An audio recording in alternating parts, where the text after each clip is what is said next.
जो कमेंट्स हमें मिलती है उनसे ये पता चलता है कि धीरे धीरे साधक मित्र साधना में इंटरेस्ट लेते हैं और आगे बढ़ने का प्रयास करते हैं। साधना को एक जीवन का क्रम बनाएं, दिनचर्या बनाएं।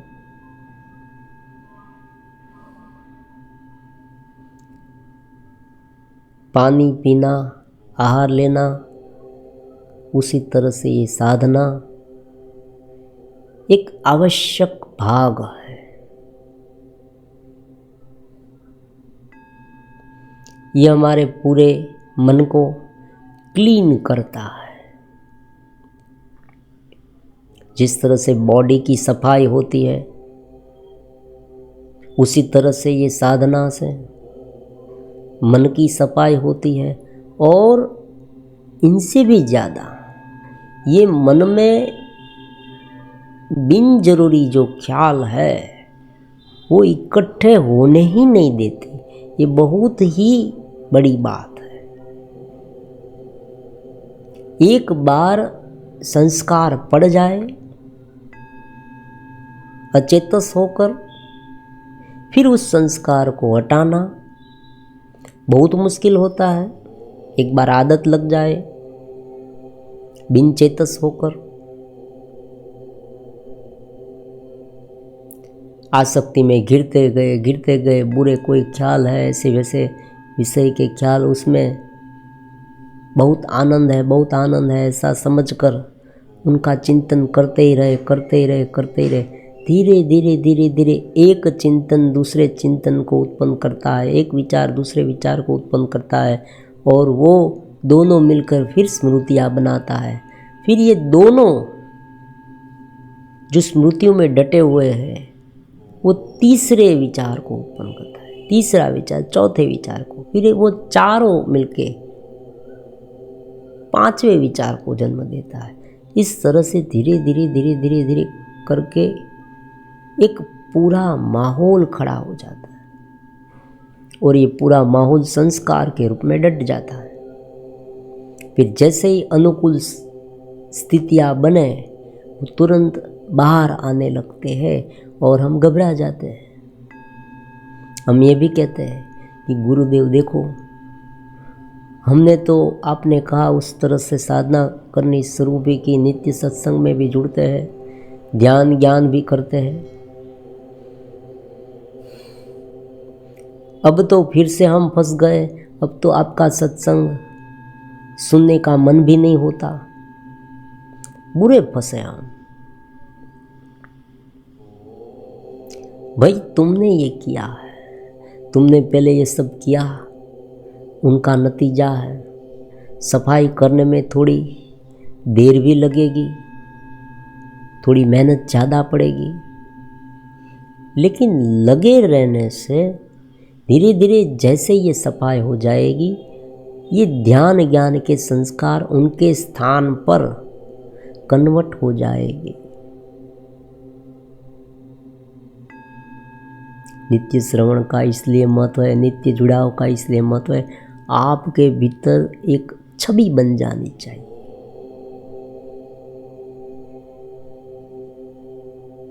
फिर जैसे ही विपरीत ख्याल आने लगे, टेंशन में आने लगे, तुरंत आंखें बंद करके ये सब याद कर लेना, फिर से संभल जाओगे। यही तो बात है, यही मैजिक है, यहाँ पर काम करती। बार बार याद दिलाना। कोच आजकल जैसे आपने ये शब्द सुना होगा, लाइफ कोच। आजकल ऐसे प्रोफेशनल आते हैं जो आपको कोई एक आर्ट सिखानी हो, मान लीजिए आप खेल कूद करना चाहते हैं, खेल कूद में आगे बढ़ना चाहते हैं, स्पोर्ट्स में, तो ऐसे कोच का कांटेक्ट करें। कोच क्या करेगा, आपको नियमित रूप से उठाएगा, बुलाएगा, इस तरह से खेलो, उस तरह से खेलो, इंस्पेक्शन करेगा आपके खेल का, डांटेगा भी, ये समझ लें, आपको डांटेगा, धमकाएगा, सब कुछ करेगा ये कोच। क्यों? क्योंकि उनका एम क्या है, आपको किसी भी तरह से इस खेल में, इस स्पोर्ट में आगे बढ़ाना। तो ये गुरु करता है। जुड़ना इसे ही कहते हैं हम। दूसरी बात, जुड़ना मतलब कोई गले मिल जाना ऐसी बात नहीं, केवल मानना ऐसी बात नहीं कि भाई गुरु की फोटो रखकर धूप दीप करने लगे, ऐसी बात है ही नहीं। मानना मतलब उस बात को अपने सामने रखना। नित्य जुड़े हैं तो नित्य सुनते हैं, तो ये बात नित्य हमारे कानों में गूंजती रहेगी, हम उसे स्मृति पट में रखेंगे, समझेंगे, याद रखेंगे उस चेतना को। यहाँ मैं चेतना हूँ, दिव्य हूँ, परमात्मा का अंश हूँ। वायु सर्वत्र गो महान। परमात्मा कहते हैं जिस तरह से वायु सर्वत्र है उस तरह से मैं भी सर्वत्र हूँ। ये बात हम याद रखेंगे, और एक बार ये बात याद रख ली, फिर जैसे ही भूल जाए याद कर ले गुरु ने क्या कहा था, फिर से याद आ जाएगी। इसे जुड़ाव कहते हैं, हम उसे जुड़ाव कहते हैं। जुड़ाव का मतलब ये नहीं कि भाई उसे मानने लगो। आजकल मानने का मतलब क्या है? मानने का मतलब हम ये करते हैं कि भाई उनकी फोटो रखे, ये सब, उनको चरण स्पर्श करे, ये सब प्रणाम करे, ये मानना नहीं है। आप ये कुछ नहीं करेंगे तो भी चलेगा। मानने का मतलब है उसे याद रखना, उनकी बातों को याद रखना। तुरंत ये छवि आपके मन में छप जानी चाहिए। जैसे ही आप कोई विपरीत सोच में डूबे कि तुरंत आपको आंख बंद करके जो वीडियो में कही गई बातें हैं वो तुरंत आपको याद कर लेनी चाहिए कि मैं क्या कहा था गुरुदेव। तुरंत आप समझ जाएंगे। आज का हमारा खास जो सब्जेक्ट है वो एक कमेंट के आधार पर है, पंकज कुमार चौबसिया। ध्यान की गहराई में जाकर देह भाव जब छूट जाता है, ध्यान की गहराई में जाकर देह भाव जब छूट जाता है तब डर का अनुभव होता है कि कहीं मैं मर तो नहीं गया। ऐसा लगते ही वापस ध्यान टूट जाता है और आंखें खुल जाती है। इस डर को मिटाने के लिए क्या अभ्यास करना चाहिए? बहुत बहुत आभार गुरुजी। अब ध्यान का अभ्यास करते समय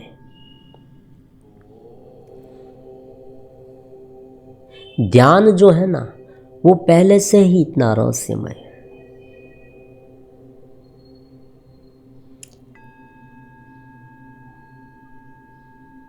आंखें बंद करके शुरुआती समय में प्राणायाम करें, 10-15 प्राणायाम से एक स्थिति बनाने की कोशिश करें। हम बार बार यही बात कहेंगे।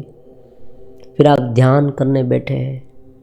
अब ध्यान करने बैठते हैं तो जो मन है ना, चंचल मन, वो अलग अलग प्रकार के तरकीबें दिखाता है। मन चालाकी से मैं हूं के भाव से इतना घिर गया है कि जो मैं के भाव को वो अलग अलग दिशा में बार बार दौड़ाता रहता है।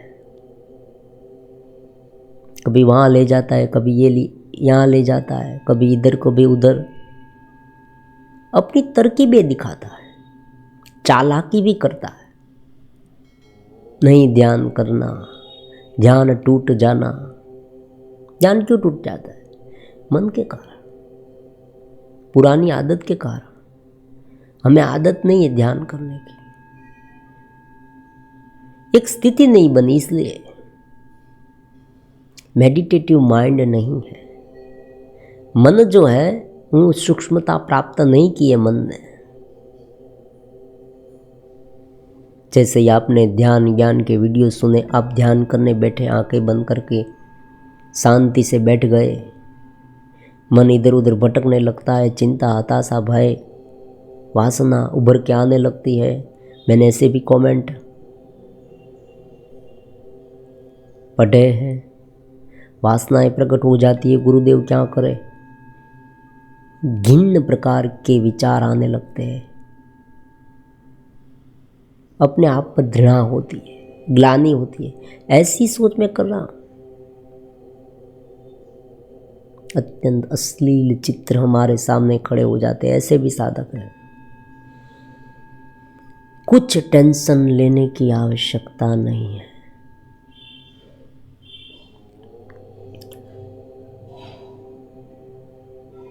चेतन माइंड जो हमारा है, बाह्य मन और भीतरीय मन, हम उसे बाह्य मन और भीतरीय मन कहेंगे।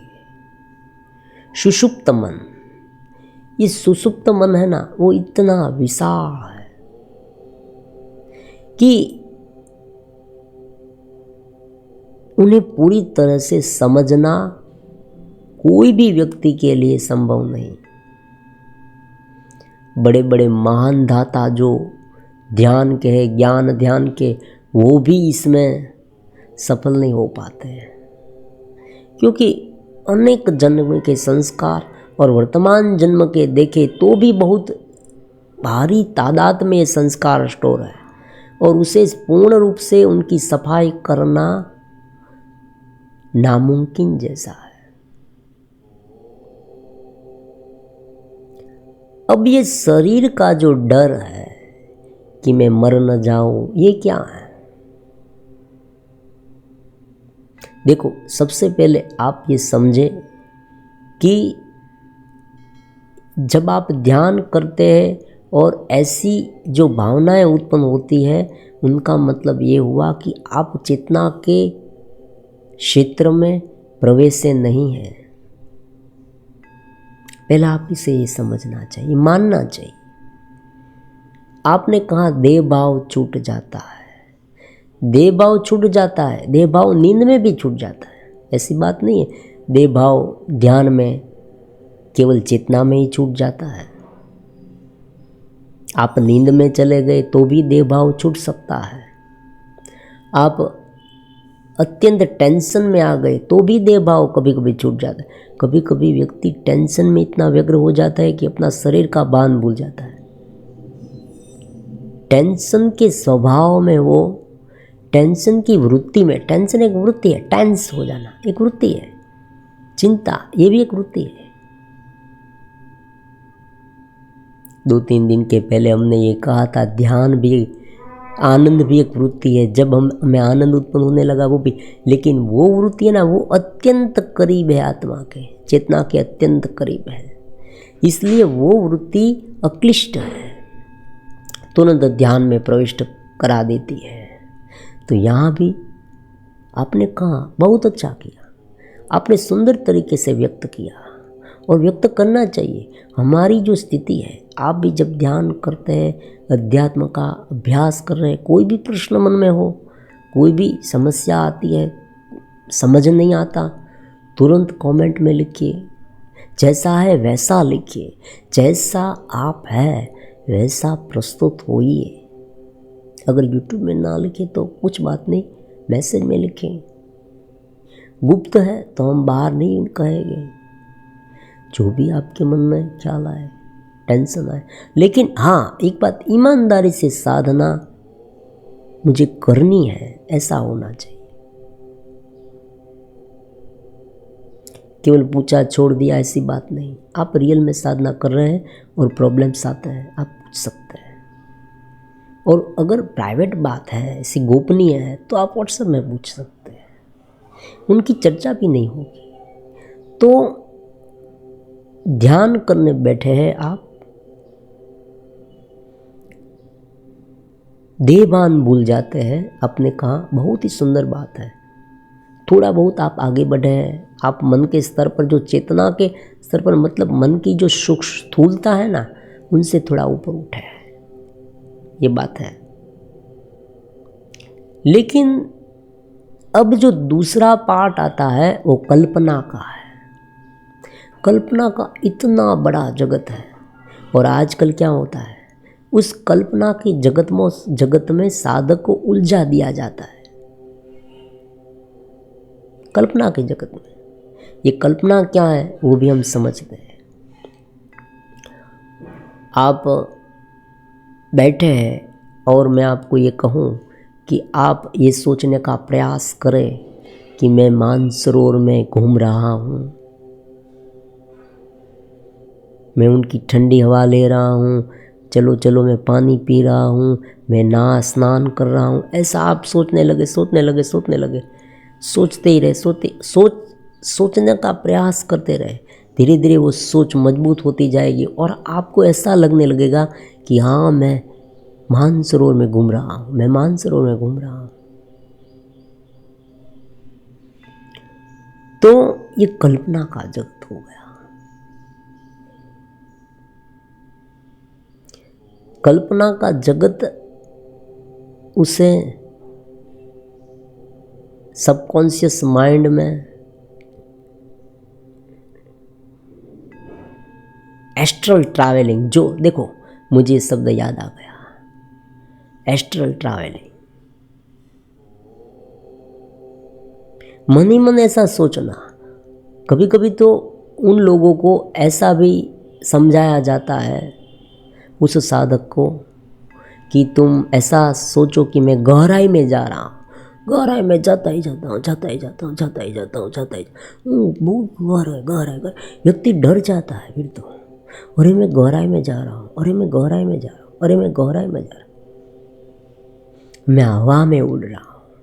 ये सब जो है अलग अलग प्रकार के बहुत सारे उपाय हैं। ये उपाय क्यों आजमाए गए ये भी हम समझाते हैं। क्योंकि व्यक्ति स्थूल मन से छूटना चाहता है। जो शराबी है वो क्यों शराब पीता है? आप कहेंगे शराब तुम पीते हो? वो कहता है मुझे बहुत आनंद आता है, शराब पीने के बाद मैं सब भूल जाता हूँ। तो ये जो भूल जाना है ना, वर्तमान जीवन को भूलना, वर्तमान जीवन को भूलना हर कोई चाहता है, हर कोई समस्या से व्यथित है, अपने वर्तमान मन की स्थिति से हर कोई व्यथित है। ऐसी बात नहीं। हम जो बुद्धिजीवी है, जिसे बुद्धि है, जो अज्ञानी है, बिल्कुल अज्ञानी, पशु पक्षी जीव जंतु जैसे, और जो है वैसे, उन्हें कोई प्रॉब्लम्स नहीं है, क्योंकि उन्हें कोई शंका उत्पन्न ही नहीं होती। वो केवल यही समझते हैं कि भाई ये जो है सच है। ये जीवन को दुखी होते हैं तो दुखी होते हैं, फिर आनंद की आशा करते हैं कि मुझे इस जगत में सुख मिलेगा, उस आशा में पड़े रहते हैं। फिर जैसे ही वो थोड़ा बहुत मिले, वो थोड़ा फिर से प्रसन्न हो जाते हैं, फिर से दुखी हो जाते हैं। इस तरह से जीवन पूरा हो जाता है।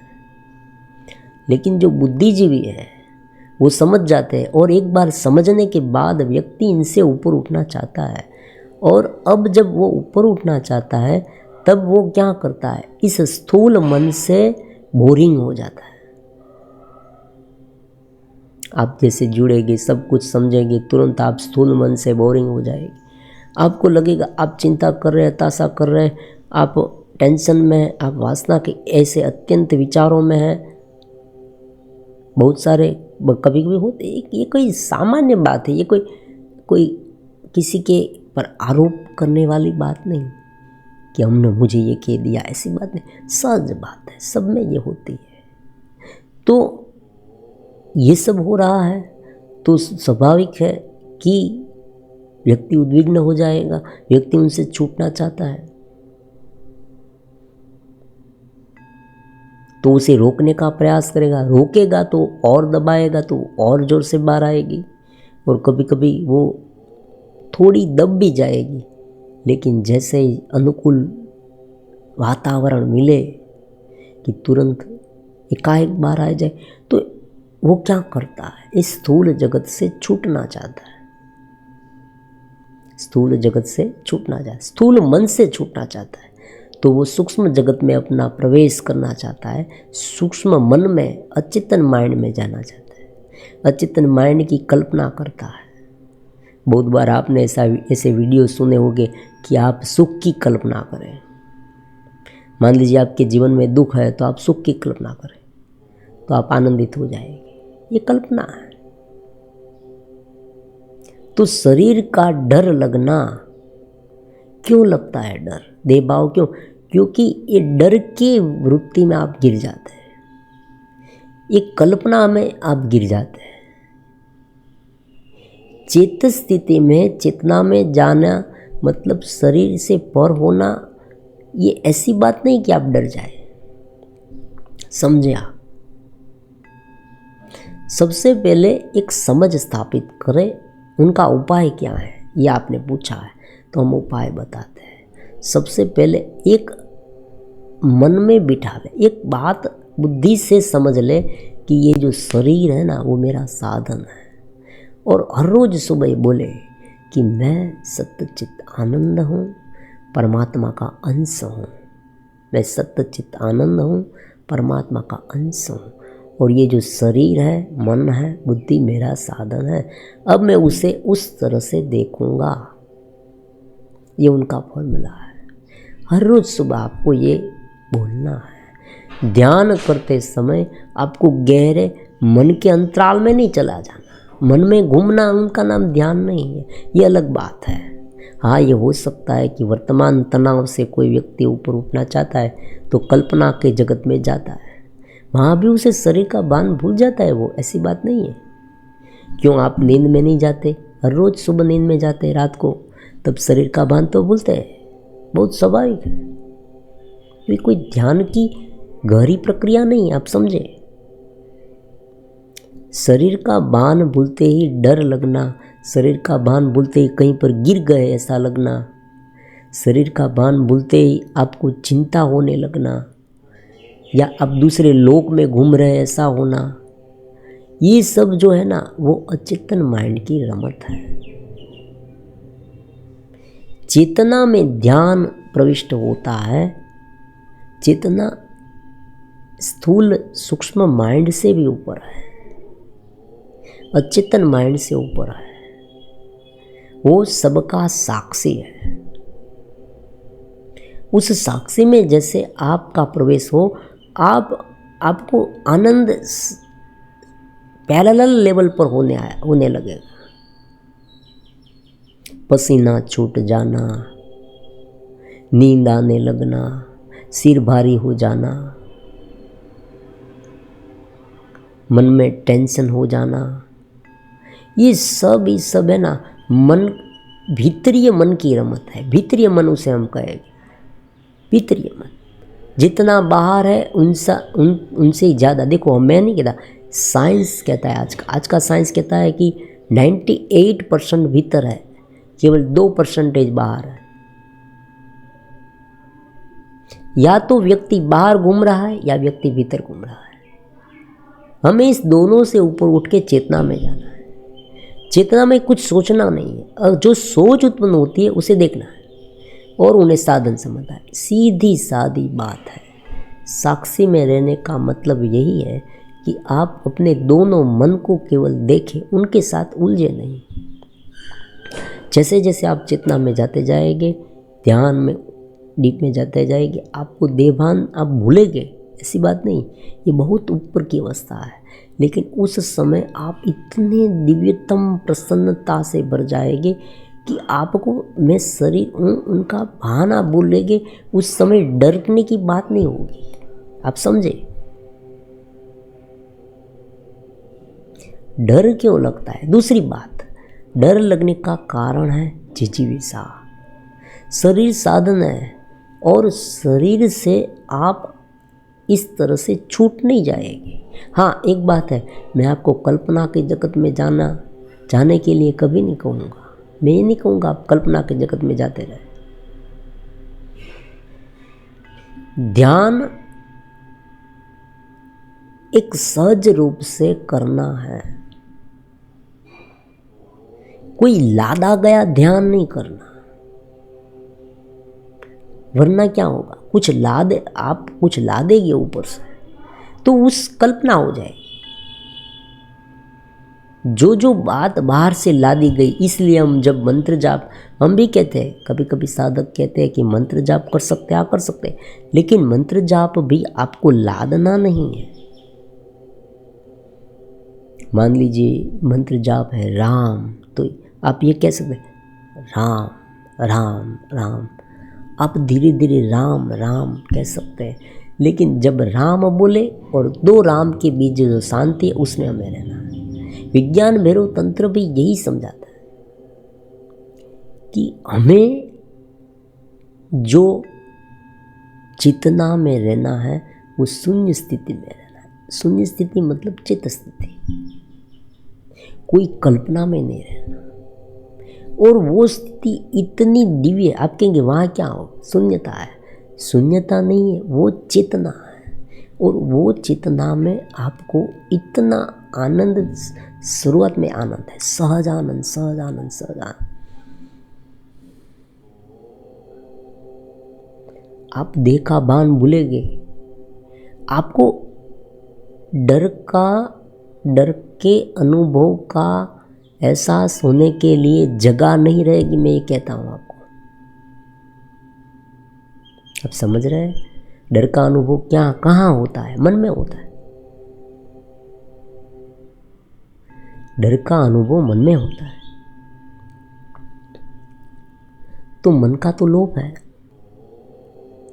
और चेतना में ये अनुभव नहीं होता। चेतना में तो सच्चित आनंद का अनुभव होता है। तो देह भाव भूल जाना, उनका मतलब ये नहीं कि आप कल्पना के जगत में जाए। आपको सहज ध्यान की आवश्यकता है। एकदम शांति से बैठे, केवल बैठे।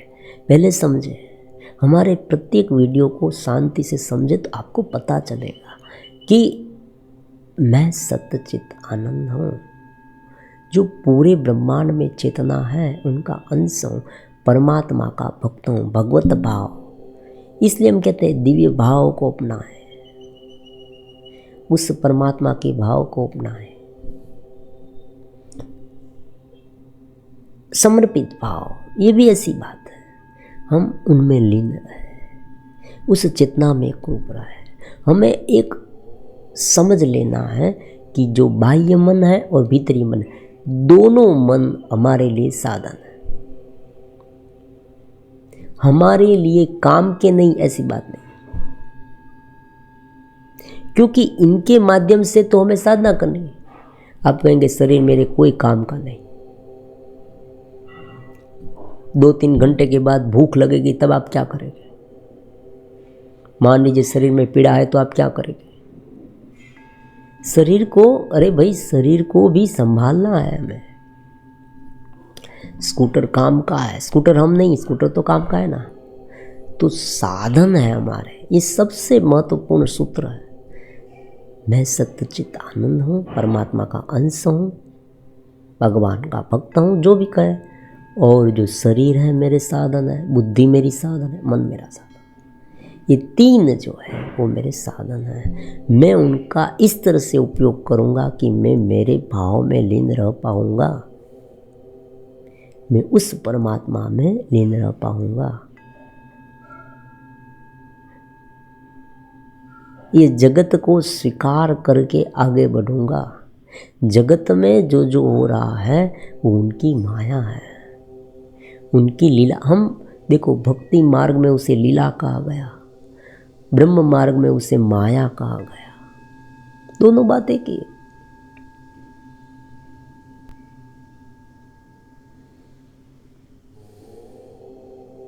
सहज ध्यान करे, शरीर को साधन माने, शरीर आप है ही नहीं, फिर शरीर का डर क्यों कैसे लग गएगा? और मिटना तो साधना है। आपको शरीर का भय क्यों लगता है? शरीर चला जाएगा ऐसी बात होती ही नहीं है, टेंशन मत ले। आपको सांस बंद थोड़ी कर देनी है, सांस तो चलती है, जब तक सांस चलेगी शरीर चलेगी। आप जैसे जैसे गहराई में जाएंगे, चेतना में जाएंगे, अब धीरे धीरे प्रसन्नता, दिव्यता, दिव्यतम चेतना से भर जाएगी। उस कल्पना से भी आप आजाद हो जाए। आप ये भी भूल जाए कि मुझे ऐसा डर है।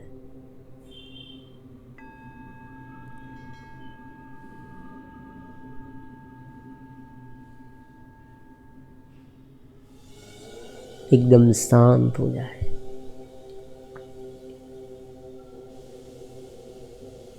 जब डर लगने लगे तब डर को देखें। देखो मैं देख रहा हूँ, कौन डर रहा है? मुझे डर लग रहा है, हाँ मुझे शरीर से डर लग रहा है, मैं देख रहा हूँ। फिर उसे भूल जाए, उस डर को भूल जाए।